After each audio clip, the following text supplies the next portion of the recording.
इसीलिए आज तक नहीं मिला, सब अशांत है।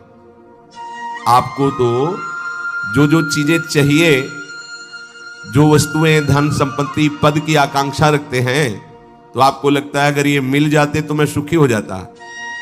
अपने को ऐसे बहुत मिले हैं जिनके पास आप चाह रहे हैं, उनकी बहुत मात्रा में संग्रह किया हुआ है, बहुत अधिकारिता है, बड़ा पद है, खूब ऐश्वर्य है, जगत में उनका नाम है, सम्मान है, पर हृदय जल रहा है, हृदय अशांत है। क्यों? क्योंकि जहां शांति प्राप्त होती है वहां उनका संबंध ही नहीं है। अशांतस्य कुतः सुखम, जिसका चित्त अशांत है उसे सुख कैसा? ब्रह्म। कुछ वर्ष की आयु, शरीर समाप्त हुआ, न पद रह गया, न संपत्ति रह गई, न नाम रह गया, न व्यवहार रह गया, न परिवार रह गया, अकेले अपने कर्मों की पोटली बांध करके फिर नया जन्म, फिर वही पढ़ाई लिखाई, दुनिया का प्रपंच। नहीं तो अन्य योनियों में कीड़ा मकोड़ा, पशु पक्षी। विश्राम कहां है? अध्यात्म योग में। श्री भगवान कह रहे निश्रेयसाय, मतलब दुखों का आत्यंतिक नाश, दुख का लेस नहीं जहां। अब अपने तो दुखालय में रह रहे हैं तो सुख को इसी में ढूंढ रहे हैं, तो हम समझते हैं कि अरबों खरबों रुपया मिल जाए, सुंदर सुंदर भोग सामग्री मिल जाए, मैं सुखी हो जाऊंगा।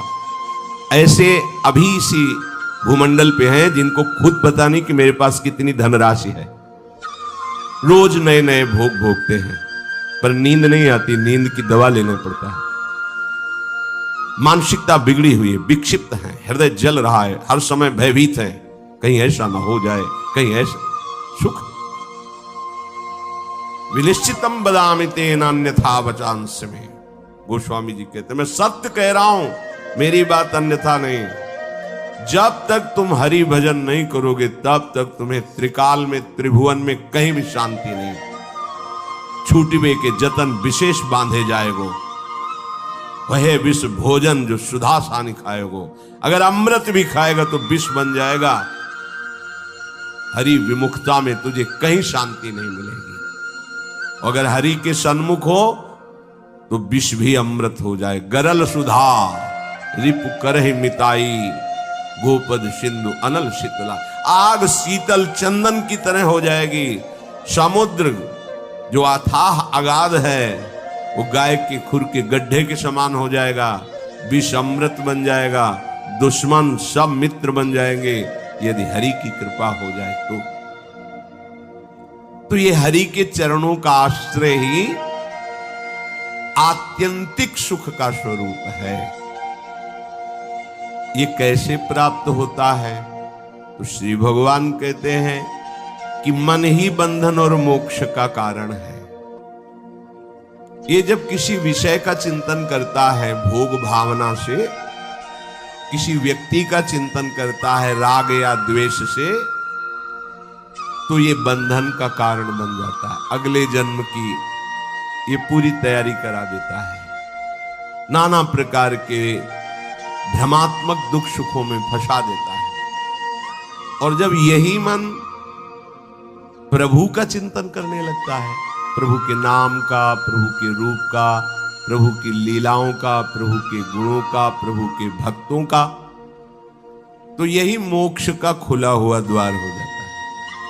यही मन, जब मन किसी व्यक्ति को भगवत भाव से, किसी भोगों को प्रभु की सेवा में अर्पित करने के लिए, यही मोक्ष का कारण बन जाता है। और जब किसी भोगों को स्वयं भोगने के लिए और किसी व्यक्ति को राग द्वेष से, यही बंधन का कारण स्पष्ट। इसीलिए भगवान बहुत जोर देते हैं अनन्य चिंतन पर। तुम्हारा चिंतन भगवत भाव से निरंतर चलता रहे तो जितनी श्वासें हैं वो प्रभु को अर्पित कर देने का फल होगा, प्रभु के समीप पहुंच जाना। ये तो बहुत कठिन है। मन को संसार के चिंतन से हटा करके प्रभु के चिंतन में लगाना, ये तो बहुत कठिन है। क्योंकि हमारी आसक्ति हो गई है शरीर में, शरीर संबंधियों में, भोगों में, पद प्रतिष्ठा में। बड़ा सुख लगता है जब हमारा यश, हमारी प्रतिष्ठा, हमारा मान, हमारा ऐश्वर्य, हमारा संबंध ये बहुतायत में दिखाई देता है तो अहंकार को बड़ा सुख मिलता है। यही दुख में फंसने का मूल कारण है और संसार में यही उद्देश्य रखा जाता है। देखो ना भ्रम, जो हमारे दुख का मूल कारण है वही हम उद्देश्य लिए घूम रहे हैं, तो सुख कैसे मिलेगा? धतूरा बोओगे तो विषय खाने को मिलेगा ना, अमृत तो नहीं मिल जाएगा। अगर धतूरे में एक जीवन नष्ट करने की सामर्थ्य है तो मान, प्रतिष्ठा, प्रशंसा, भोग, भावना ये कई जन्म नष्ट करने की सामर्थ्य रखता है।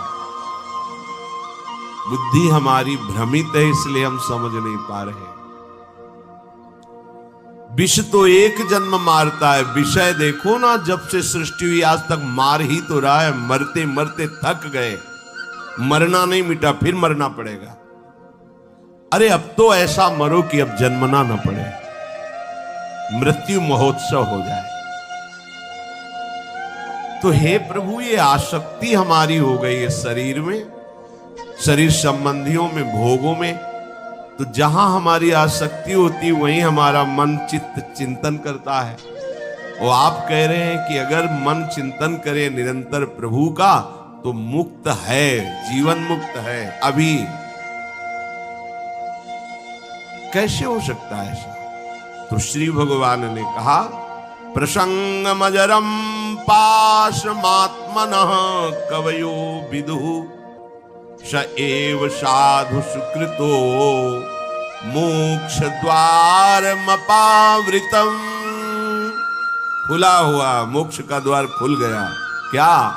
जो तुम्हारी शरीर में आसक्ति है, शरीर के रिश्ते नाते संबंधियों में आसक्ति है, भोगों में आसक्ति है, वही नरक का खुला हुआ द्वार है। कैसे?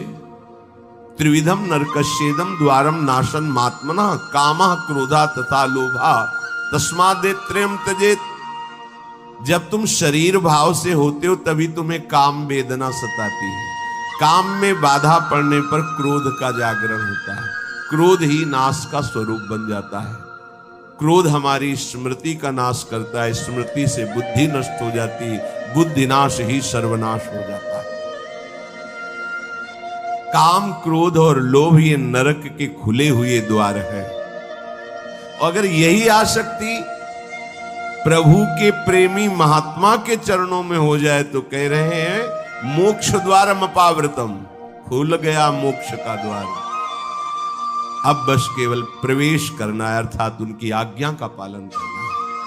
जो आसक्ति शरीर में, भोगों में, संबंधियों में है, यदि वो श्री भगवान के प्रेमी महात्मा सदगुरुदेव के चरणों में हो जाए तो मोक्ष का खुला हुआ द्वार है।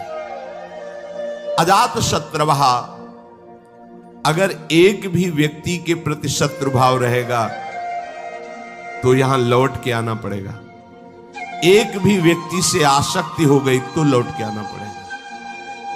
मृग के बच्चे से हुई मृग बन गए, पुरंजनी से हुई पुरंजनी बन गए। हमारी ऐसी भगवत भावना बढ़े कि पूरी सृष्टि में कोई एक भी शत्रु ना हो। जो तुमसे द्वेष करे उसको प्रणाम करो। यदि भगवत प्राप्ति के मार्ग में बढ़ रहे हो, जो तुमसे ना बोले उससे तुम कभी भी रूठो मत। सामने पड़े तो राधे राधे, श्री हरि। कभी ऐसा नहीं कि ये तो दुष्ट है, मैं गाली देता। नहीं नहीं, हमारा प्रभु ही हमारे हृदय को मजबूत करने के लिए ऐसा स्वांग रच रहा है। सच्ची मानना, भगवान अपने भक्त को समर्थ बनाने के लिए लीला करते हैं। वही है, कोई दुष्ट नहीं है। किसकी सामर्थ्य है कि प्रभु के पार्षद को गाली दे दे, प्रभु के पार्षद को पीट दे, प्रभु के पार्षद की अवहेलना कर दे? ये भगवान इसीलिए करवाते हैं कि तुम समर्थ बनो, द्वंद्वों को परास्त करो, ना कि द्वंद्वों से परास्त हो जाओ। तुम मेरे सेवक कहलाकर द्वंद्वों से परास्त हो जाओगे तो ठीक नहीं है। ए भगवान का भक्त, जरा सी बात में देखो विकल हो। नहीं, कोई भी भगवान का प्रेमी महात्मा ऐसा चरित्र नहीं पाया गया कि कभी किसी भी परिस्थिति में व्यथित हो गया है। नहीं, यम ही न व्यथ्यन्ते ते पुरुषम पुरुषर्षभ सम दुखा सुखाधीरम सोमृतत्वाय कल्पते। जो सुख दुख में समान किसी भी परिस्थिति में हृदय व्यथित नहीं हुआ, हर समय राधा राधा राधा परम पद उसके चरणों में लौटता है, वही परम पद का अधिकारी है।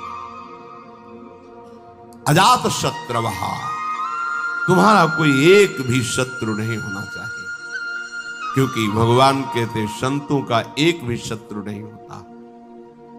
अपना मन ही शत्रु है, कोई और बाहर शत्रु नहीं। जब तक आप अपने मन को प्रभु के चरणों में नहीं लगाते, तब तक ये जाल फैलाता रहता है। एक को मित्र बनाएगा, एक को शत्रु बना लेगा, एक में राग कर लेगा, एक में द्वेष कर लेगा और हमारे नए जन्म की व्यवस्था कर देगा। ये मन ही हमारा शत्रु है जब तक वश में नहीं होता। ये मन ही हमारी दुर्गति का कारण है जब तक ये प्रभु में नहीं लगता। प्रभु में लग जाए, वश में हो जाए, तो इससे बड़ा कोई मित्र नहीं। मन ही श्री कृष्णाकार होकर भगवत साक्षात्कार करा देता है। अजात शत्रवा, कोई भी एक हमारे द्वेष का पात्र न हो। अद्वेष्टा सर्वभूतानाम, समस्त भूतों में द्वेष रहित, दोष बुद्धि रहित हमारे हृदय की स्थिति होनी चाहिए, क्योंकि संतों की ऐसी होती है।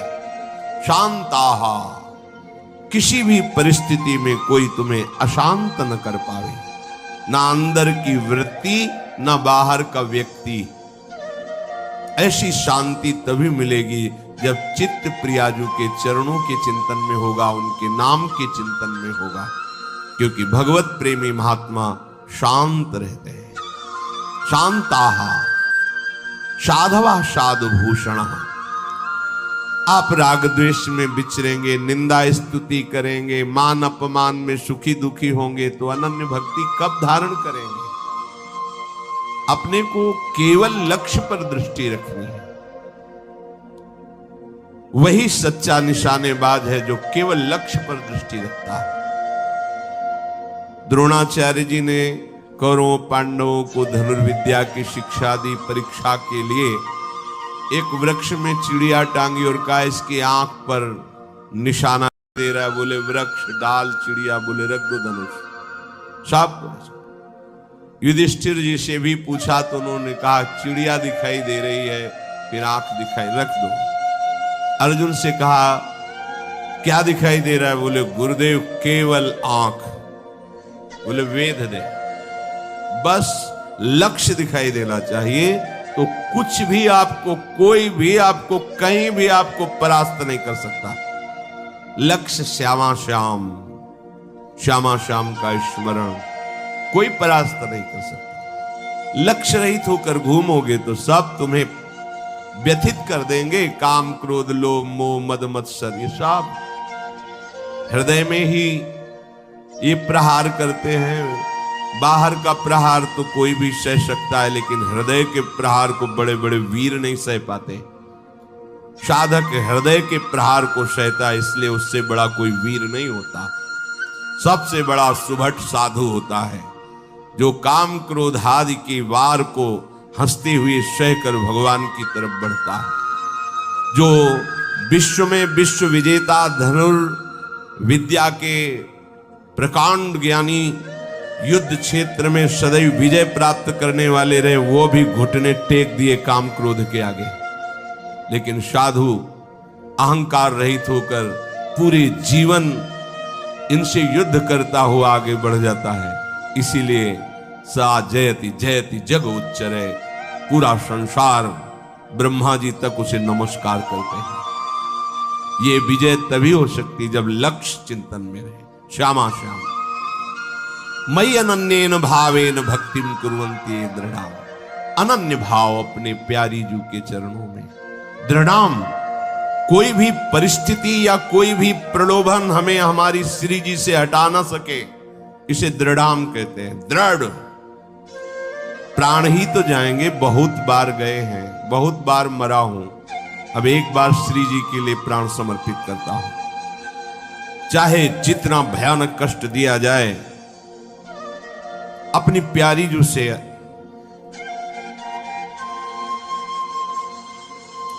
एक क्षण के लिए भी वृत्ति नहीं हटा सकता। और चाहे जितना प्रलोभन दिया जाए, यश कीर्ति सम्मान प्रतिष्ठा जय जयकार, एक क्षण के लिए भी प्यारी जू से चित्तवृत्ति नहीं हटे। इसे कहते दृढ़ाम। भारी से भारी अनुकूलता और भारी से भारी प्रतिकूलता जब अपने इष्ट के चिंतन को न रोक पावे तो उसे कहते अनन्य भक्त। अनन्य भक्त बहुत बड़ी दुर्लभ स्थिति है। इससे बढ़कर कोई पद नहीं है, कोई स्थिति नहीं है। और ये वृंदावन नित्य विहार रस, ये रसिक अनन्यों का है। ये रसिक अनन्यों के नरेश श्री हिताचार्य, श्री स्वामी हरदास जी, ये सब सहचरियां प्रकट हुई हैं इस रस को प्रदान करने के लिए। ये तो अनन्यता से ही आता है रस। मत कृते त्यक्त कर्माणस त्यक्त स्वजन बांधवाहा। दो भाव इसके, मेरे लिए सारे सांसारिक कार्य छोड़कर केवल भजन, ये निवृत्ति मार्ग पर विरक्त भाव। और जो भी कर्म कर रहे हैं वो प्रभु को समर्पित करना, एक गृहस्थ प्रवृत्ति मार्ग पर, दोनों को ये करना होगा। मत कृते त्यक्त कर्माणस, मेरे लिए सारे कर्म समर्पित करना, ये गृहस्थ। और मेरे लिए सारे संसार के कर्म छोड़कर एकमात्र केवल प्रियालाल संबंधी चेष्टाएं, यह है विरक्त। नींद खुलने से लेकर सुषुप्ति गाढ़ नींद तक, चेतना से लेकर मृत्यु तक प्रियालाल के सिवा कोई कार्य नहीं करना। अपने शरीर के पोषण का भी कार्य नहीं करना। हमारे शरीर का भरण पोषण प्रियालाल से होगा। हमें जगने से लेकर सोने तक, जीने से लेकर मरने तक केवल प्रियालाल के ही संबंध के कार्य करने, अन्यथा नहीं। ना अपने तन ढकने के लिए, ना अपने शरीर पोषण के लिए, ना अपनी शरीर व्यवस्था के लिए। ये आराध्य देव का भार है। वो देखेंगे क्या पहनाना है, कैसे बैठालना है, कहां रखना। न चिंत कराही श्री हरिवंश विभव विलसाई, श्री वृंदावन की माधुरी। और गृहस्थ में धर्मयुक्त कार्य करते हुए वो कार्य प्रभु को समर्पित करना। मत कृते त्यक्त कर्माणस और त्यक्त स्वजन बांधवाहा। विरक्त के लिए किसी भी तरह से परिवार के सदस्यों से थोड़ा भी स्नेह नहीं रखना। अगर है तो केवल प्रियालाल के लिए है, प्रियालाल के संबंध के लिए है, प्रियालाल की प्रसन्नता के लिए है। हम घर में रहते हैं, पत्नी पुत्र परिवार आदि के लिए व्यापार नौकरी करते हैं, उनको सुख पहुंचाते हैं। इसका फल हो कि प्रियालाल प्रसन्न हो जाए, क्योंकि हमें ड्यूटी दी, हमें सेवा दी कि इतने परिवार का पोषण तुम करो, पर वो हम कर रहे हैं प्रियालाल के लिए। हो गया विरक्त। किसी भी तरह से अपने शरीर संबंध की वासना का पोषण न होने दें। प्रियालाल के संबंध से सब हमारे प्यारे, प्रियालाल का संबंधी नहीं तो अंजन कहा आंख जई फूटे, बहुतक कहो कहां लो। नहीं नहीं, कोई हमारा नहीं। भगवान कह रहे मेरे लिए अपने स्वजन संबंधियों का त्याग कर दिया। त्यक्त स्वजन बांधवाहा। गोपीजनों से प्रभु द्रवित होकर के कह रहे हैं, जो बड़े बड़े योगी जन जिन बेड़ियों को नहीं तोड़ पाते, उन स्नेह की बेड़ियों को तोड़कर तुमने हमसे प्रेम किया, इसलिए मैं तुम्हारा जन्म जन्म ऋणी। भगवान कह रहे मैं ऋणी तुम्हारा। केवल प्रभु से प्रेम करने के कारण ही हनुमान जी महाराज से भगवान श्री राम कह रहे हैं, प्रति उपकार करो का तोरा, सन्मुख हो न सकत मन मोरा। ऐ वत्स, तुमने जो समर्पण करके हमारे प्रति अनन्य भाव प्रकट किया है, इसके बदले में मैं तुम्हें क्या दे सकता हूं? सकुच के कारण मेरा मन सन्मुख नहीं हो। प्रभु तुम संतात उरिन मैं नाही।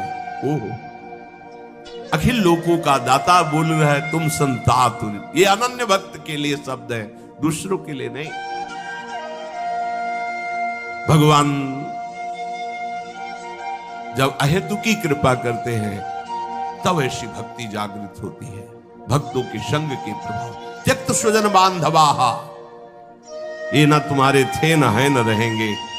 श्रुत बनिता आदि जान स्वार्थ रत ना करुणे सभी ते, अंत ही तो ही तजेंगे पामर तू न तज। तुझे समझ में नहीं आ रहा। अरे जिंदगी में लाखों का मेला जुड़ा, हंसा जब जब उड़ा तो अकेला उड़ा, कोई तेरे साथ नहीं होगा। तेरा सच्चा साथी हरि तेरे साथ होगा, पर उस साथी से तो तुमने कभी प्यार ही नहीं किया, कभी उसको सुमिरन ही नहीं किया, तो फिर भोगना पड़ेगा। बहुत बड़ा प्रपंच है ये माया का। त्यक्त स्वजन बांधवा, चाहे गृहस्थ में हो चाहे विरक्त में हो। गृहस्थ में हो तो प्रभु के जन है, उनकी सेवा का फल प्रभु की प्रसन्नता। विरक्त में हो बिल्कुल किसी तरह से कोई संबंध नहीं, केवल प्रियालाल के संबंध से ही संबंध है। नाते नेह राम के मनियत, सुहद सुसेव्य जहालो। मदाश्रय, केवल मेरे आश्रित रहे। ये बहुत बढ़िया मीठी आखिरी बात। ये जीवन की साधना का फल, ये शब्द मदाश्रया इतना मीठा है, इतना शांति है, इतना आनंद है। बस इसी को समझ नहीं पा रहे तो परेशान हो रहे हैं। हमारा मन नहीं लगता, हमसे ये नहीं होता, हमसे वो नहीं होता। तुम्ही से तो ना, तो तुम छोड़ो अपने को, मदाश्रया ऐसे हो जाओ प्रभु के आश्रित। पता नहीं कल्याण हो कि ना हो, जो हो रहा है वो भी छूट जाएगा, पता नहीं कौन सी गति हो। तो संशयात्मा विनश्यति, इस पर शास्त्र सब कुछ वर्णन करते। तुम्हें प्रभु पे भरोसा नहीं है, प्रभु का आश्रय ये पूरे जीवन में इसी ने चलाया है, मदाश्रया ने, इसी ने पोषण किया है, और यही हमें बेपरवाह रखा है ना प्रभु। मदाश्रया प्रभु का, कोई साथी नहीं है, कोई साथी नहीं। एकमात्र श्री हरि, एकमात्र प्रियाजी। आश्रय ये बहुत अमृत शब्द है, समझ में केवल आ जाए। अभी इसी क्षण बिना साधना के मुक्त हो, अगर ये बात समझ में आ जाए। पर अभी तो समझ में आ सकती कुछ मिनट के लिए, क्योंकि यहाँ का वायुमंडल है मदाश्रया का। तो अभी सब पर गेट के बाहर निकलते ही हवा बदलेगी तो विचार बदल जाएंगे। मदाश्रया ये गुरु कृपा से आई हुई भारी विपत्ति, प्रतिकूलता, असाध्य रोग, अपमान, निंदा, ये सहयोगी होते मदाश्रया के लिए। ये मदाश्रया में बहुत सहयोगी होते हैं, और इनको कौन चाहता है, इसलिए मदाश्रया नहीं हो पाता। वो हम के आश्रित रहता है, साधना का आश्रय ले सकता है, क्रियाओं का आश्रय ले सकता है, व्यक्ति का आश्रय ले सकता है, लेकिन मदाश्रया भगवद आश्रित। और भगवद आश्रित बहुत बेपरवाह और ऐसी वस्तु मिलती है जो किसी साधना से नहीं मिलती। पर ये हृदय का विषय होता है, वाणी का नहीं होता। केवल वाणी के कहने से हृदय शांत नहीं हो जाएगा। निज सुख बिन मन होई की थीरा, जब तक मन में ये आश्रय जागृत नहीं होगा तब तक बात नहीं बनेगी। और ये जागृत तभी होगी, लिख लो, जब तुम्हारा अपमान होगा, निंदा होगी, शरीर किसी असाध्य रोग से ग्रसित होगा, सब तिरस्कार करेंगे, सब, कोई सृष्टि में प्यार से देखने वाला नहीं होगा, तब सच्चा मदाश्रय उदय होता है। प्रभु आप वो हृदय की जो धारा प्रभु की तरफ बही, निहाल कर, तो एक कदम मेरी तरफ चल के तो देख, पूरी सृष्टि न झुका दूं तो कहना। भगवान के वचन, एक कदम तो चल के देख मेरी तरफ। ये अंदर की बात है, बाहर से आप कहोगे तो हम 500 किलोमीटर से आए, एक कदम की क्या बात है। बाहर से दौड़ने वाला कोई वीर नहीं कहा जाता। अंदर तो आप वहीं बैठे हुए हो, शरीर में, उस शरीर संबंधियों में, शरीर भोगों में, एक कदम कहां चले। अंदर की बात है ये आपको। ये मदाश्रया अंतिम सांस तक हो जाए तो परम पद भी मिल जाएगी। बहुत बार बता चुके, फिर समझ लीजिए। द्रौपदी जी महान भक्ता हैं, भगवान से मिलती हैं, बात करती हैं, पर ये विपत्ति, ये दुख, ये असाध्य रोग, ये अपमान, ये निंदा, ये मदाश्रया को जागृत करता है, दूसरा नहीं, दूसरा नहीं। अभी तक पूर्ण मदाश्रया द्रौपदी जी नहीं थी, क्योंकि जब कर्ण और दुर्योधन के आदेश से दुशासन महल में प्रवेश करता है और बाल पकड़ करके अपवित्र दशा में उनको घसीटते हुए सभा में लाता है, तब एक बार भी नहीं बोली हा श्री कृष्ण। क्यों? अंदर आश्रय है। ऐसे महावीर है कि अगर भीम गदा उठा ले तो त्रिभुवन में सामने उनके टिकने वाला वीर नहीं है।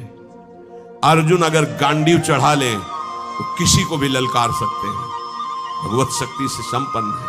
अगर युधिष्ठिर जी भाला उठा ले तो सामने कोई महावीर भी टिकने वाला नहीं है। मेरे 5 पति हैं और सभा में परम धर्मात्मा भीष्म जी विराजमान है, जो महात्मा हैं।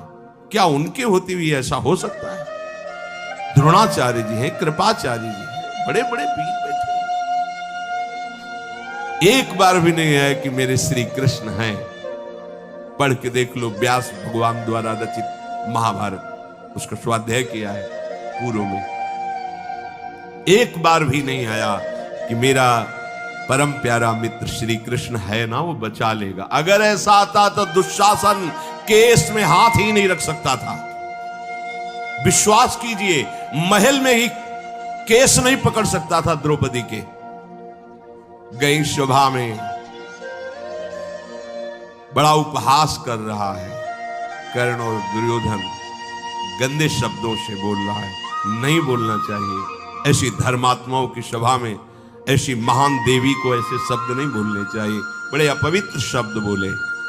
तब उनकी दृष्टि गई तो 5 पति सर झुकाए बैठे हैं, कोई देख भी नहीं रहा है। कृपाचार्य द्रोणाचार्य सदगुरु हैं, पिता की तरह हैं, कोई नहीं बोल रहा। भीष्म जी की तरफ देखा और कहा, मैं केवल इतना पूछना चाहती हूं कि क्या केवल महाराज युधिष्ठिर को अधिकार है मुझे हारने का? क्या यह धर्म है? अगर है तो आप केवल बोल दीजिए, मैं सब कुछ सह जाऊंगी। अगर धर्म नहीं तो मैं समर्थ हूं, हर एक को दंड देने में समर्थ हूं। कान में लग करके गांधारी जी ने बाद में कहा था धृतराष्ट्र से कि होश में हो जा, पूरी सभा को भस्म करने की सामर्थ्य द्रौपदी रखती है, क्योंकि वो महान देवी कोई साधारण मां के गर्भ से पैदा हुई नहीं, यज्ञ से प्रकट हुई है।